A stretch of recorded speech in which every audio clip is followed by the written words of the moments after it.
Pois é, o fim de semana literalmente já passou, né? Estamos no meio da semana, depois do fim de semana, e os números são impressionantes nessa batalha fantástica das bilheterias do final de semana.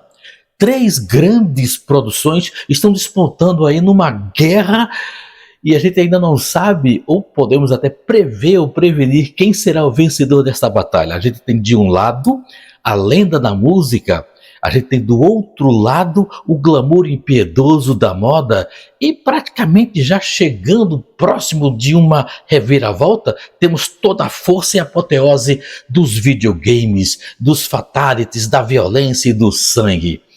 Mas aí a gente pergunta, né? Nessa batalha, quem é que vai se consagrar?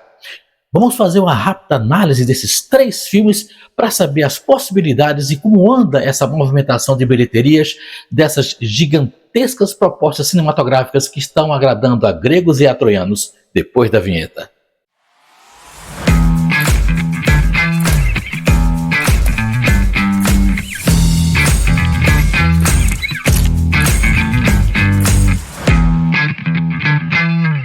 Olá, amantes da sétima arte cinéfila de plantão, tudo bem por aí? Por aqui tá tudo muito certo. Edson Santos de volta novamente, outra vez, de novo com mais um vídeo do nosso canal. E desta feita no nosso quadro Opinião, Batalha de Titãs, Michael, O Diabo Veste Prada 2, Mortal Kombat 2. Quem ganha esta guerra nas bilheterias ou das bilheterias? Olha, o páreo não tá fácil, e isso é até bom, porque a gente percebe que a movimentação dos cinemas é consequência desses três grandes filmes, e olha que são filmes com públicos diferenciados, estão movimentando a indústria, dando um fôlego até melhor às próprias produções, acreditando então aí nessa possibilidade de que o cinema jamais vai fracassar, que o cinema jamais vai fechar suas portas em definitivo, não é verdade? Então nós bolamos algumas pequenas informações do que se refere de possibilidades. É evidentemente que quando você estiver assistindo este vídeo, provavelmente ou com toda certeza os dados que a gente está mostrando aqui já terão sido alterados. Só para nível de situar, nós estamos gravando esse vídeo, né, levando para você para o ar entre os dias 12 e 13. Até o momento é o que a gente tem em termos de números. Mas se você está assistindo mais na frente, no futuro bem próximo, com toda certeza esses dados já estarão sendo alterados. Então, simbora, começando então a nossa primeira parte, e o primeiro filme que a gente vai debater e discutir não poderia ser diferente, que é esse grandioso espetáculo musical que é o filme do Michael Jackson, Arrebentando a Boca do Balão, com toda uma estrutura que garante para ele um fenômeno incondicional, tá? A gente começa com esse fenômeno absoluto, o biopic sobre o rei do pop não é apenas um filme, é um evento cultural que atravessa gerações. A performance dele nas bilheterias mundiais está reescrevendo os livros de história. Como vocês podem observar nesse gráfico, tá? A estreia de Michael foi avassaladora, quebrando o recorde histórico para cinebiografias musicais, superando Bohemian Rhapsody e Elvis também. O que mais impressiona não é só o pico inicial, mas o crescimento. O filme está atraindo não apenas os fãs antigos, mas uma geração Z inteira que está descobrindo a complexidade de Michael. O crescimento nas semanas subsequentes foi acima da média, provando que o boca a boca é fortíssimo. Para a gente ter uma ideia, atualmente, até o presente momento, a bilheteria mundial é de 580 milhões de dólares. E as possibilidades são altas. É quase certo que ele ultrapassará a marca de 1 bilhão. O filme tem pernas para correr até a temporada de premiações de 2027, o que garantirá relançamentos e sustentação ao longo do prazo praticamente determinado dessa gigantesca, surpreendente cinebiografia, né? E a gente percebe o que com essa questão? A gente percebe todo o potencial que o Michael tem. E olha, até o presente momento o filme ainda não estreou em mercados da Europa. O filme também não estreou, acho que em alguma parte da Ásia, o Japão não estreou ainda, e isso, sem sombra de dúvidas, vai alavancar toda a possibilidade que o filme tem e potencial que o filme tem de chegar a 1 bilhão de dólares.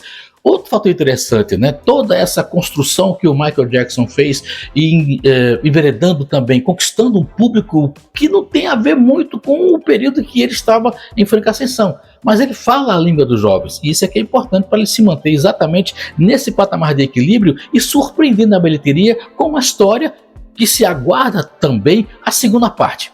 Bora pro segundo filme, que é O Diabo Veste Prada 2, com uma bilheteria também considerável e alavancando aí toda a perspectiva do que poderá ser um grande sucesso ou não. Vai depender apenas dessa pequena análise que a gente vai construir para você agora.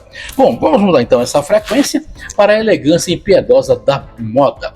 O retorno de Meryl Streep, Anne Hathaway e Emily Blunt provou que o público adulto sente falta de boas histórias, não apenas de efeitos especiais.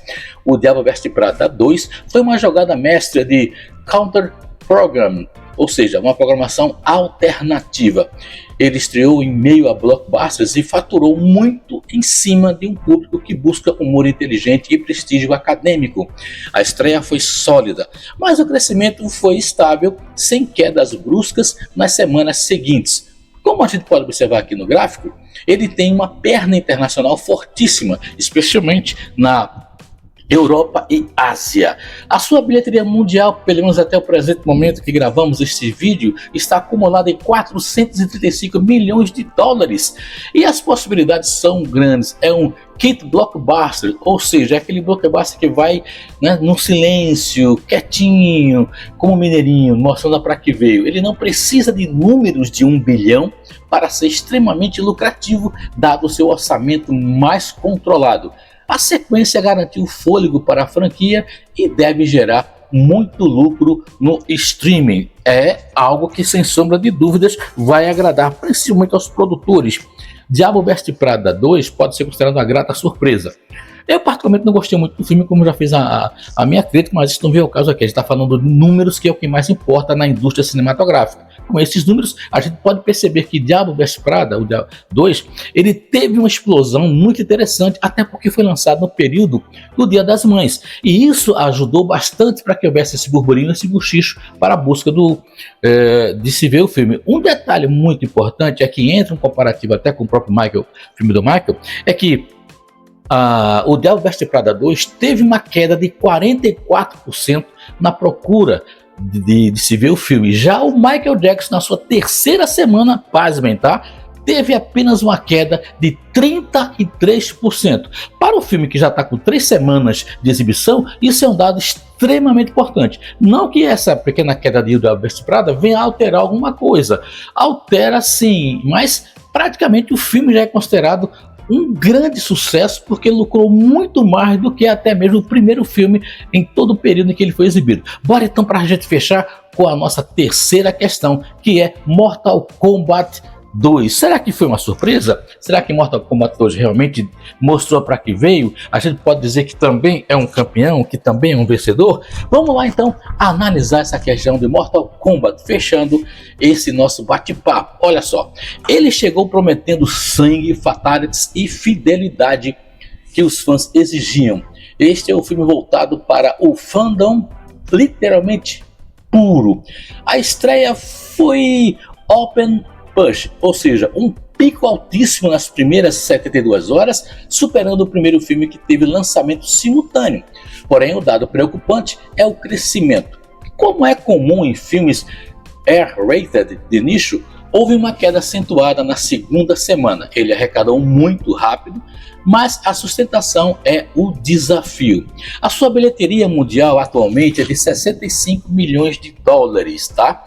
Ele é um sucesso rápido e também vai pagar o orçamento e dar um lucro com toda certeza, apenas com a venda antecipada para os fãs e o primeiro fim de semana. Mas dificilmente terá pernas longas com os outros dois.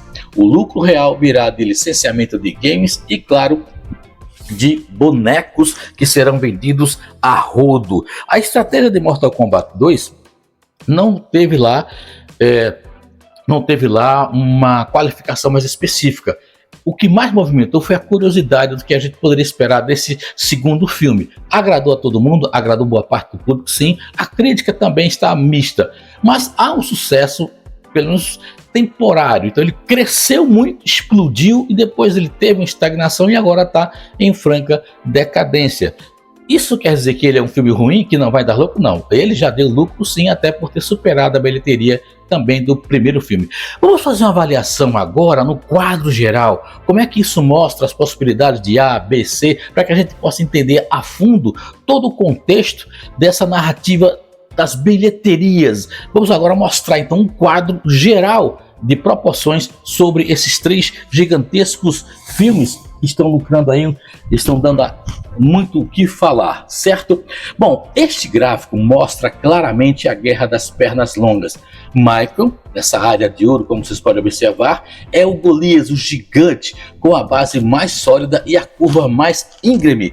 O Diabo Veste Prada 2, nessa área vermelha que vocês podem observar, é a força estável e segura, com uma curva de crescimento gradual. E Mortal Kombat 2, nesta área verde, é o competidor explosivo, né? Aquele que pipocou, mas foi só um pipoco inicial, com um pico muito forte, mas que começa a perder volume rapidamente. É a prova de que abrir bem não garante ganhar a guerra. Nessas condições, a gente percebe que Michael, o filme do Michael, com toda certeza, período de Oscar chegando, final de ano, relançamentos que vão ser feitos, vai mostrar uma estratégia mais forte pelo próprio prestígio e o alcance cultural que o filme do Michael Jackson vem mostrando para o mundo todo.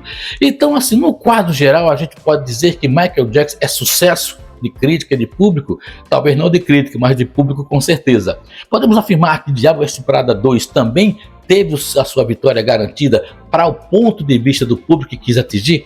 Também outro fato. Mortal Kombat também foi uma surpresa agradável, porque muita gente não esperava nada. Eu particularmente não apostava muito nesse filme e me surpreendi com o que vi. Então, nos nichos específicos de cada uma dessas produções, a gente pode ver sim, com exceção do Michael Jackson, porque superou todas as expectativas, ele está sendo uma unanimidade em termos de fãs, sempre se mantendo no topo.